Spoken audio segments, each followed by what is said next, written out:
Hello everyone. Today we are going to discuss about sorting algorithms further. Right? Today we will be discussing about divide and conquer.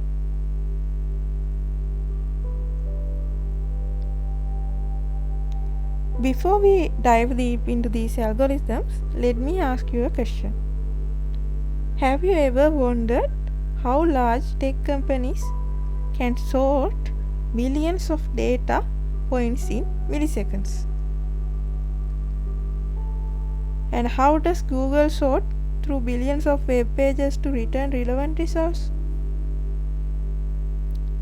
The answer lies in these algorithms we are about to study, right? The sorting algorithms you are likely encountered before, like bubble sort, selection sort and insertion sort, all run in quadratic time. That means O(n) square, right?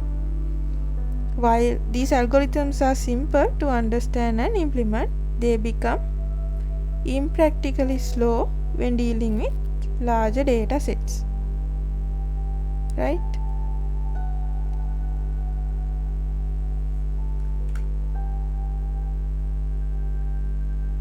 The problem with quadratic sorts is let's begin by understanding why we need better algorithms. Consider bubble sort, selection sort and insertion sort. All three, as I discussed earlier, it has the time complexity of O(n) square. What does this mean in practical terms? If you have a list of n elements, these algorithms perform roughly n square operations to sort. As the list size doubles, the running time increases by factor of 4, right? For 100 items, it's about 100 into 100, which is 10,000 operations, right? Which is manageable. And for, let's say it's 10,000 items, it means 10,000 into 10,000 comparisons, and that's 100 million operations. So it becomes slow, right? Suppose you are sorting a list of 1 lakh student records using bubble sort on a modern computer. It might take several minutes or even hours.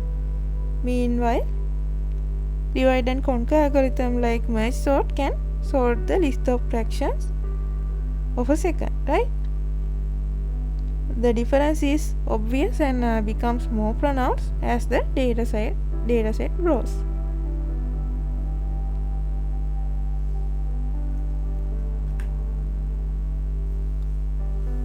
Right? The philosophy behind the divide and conquer is break a large complicated problem into many smaller, simpler problems. Solve each problem independently and then combine the results to solve the original problem, right? So this approach has a cornerstone of computer science, and since the development of early sorting algorithm, it represents algorithm thinking instead of trying to solve a massive problem directly, right? So we decompose it into a manageable pieces.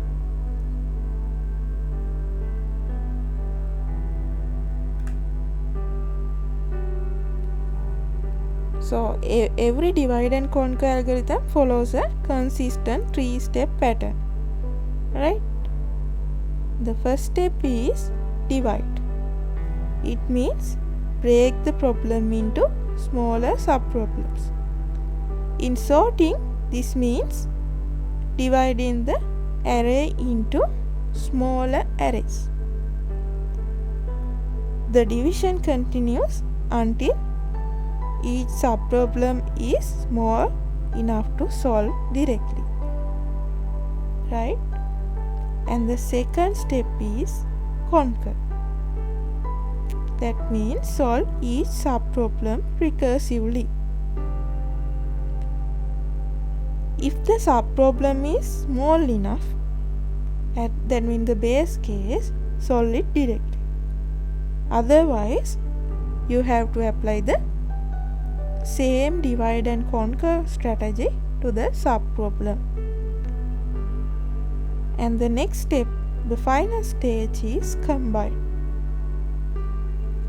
It means merge the solution to get the final answer.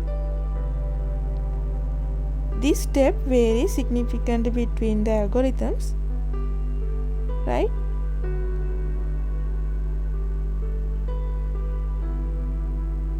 So the general structure of the divide and conquer algorithm look like this, right?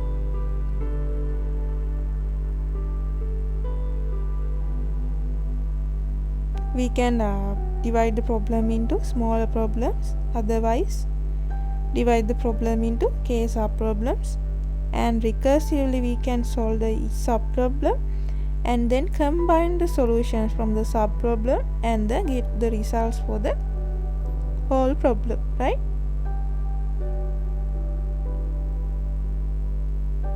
The main difficulty is designing divide and conquer algorithm often lies in two key decisions, right? How to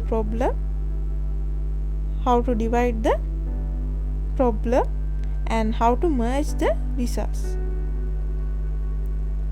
These decisions determine algorithms' efficiency and the characteristics. For example, consider sorting as an example. There are many ways to divide a list, right? You could split it into half, or you could partition it based on the special element, or you could use other criteria.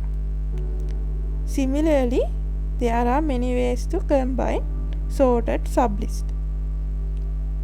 You could merge them element by element, or you could concatenate them. It could certain conditions we meet, right? Or you could merge them by element, or you could concatenate them if certain conditions are met. Different choices led to different algorithms with different properties, right?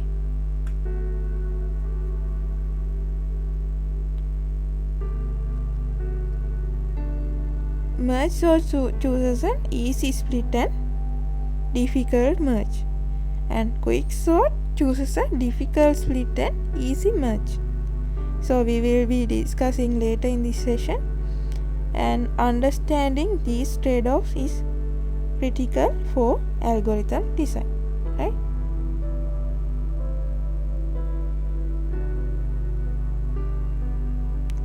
And this is the divide and conquer sorting template.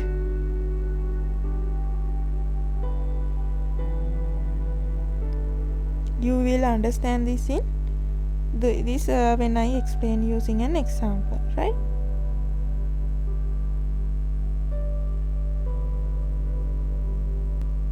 So when should we use the divide and conquer?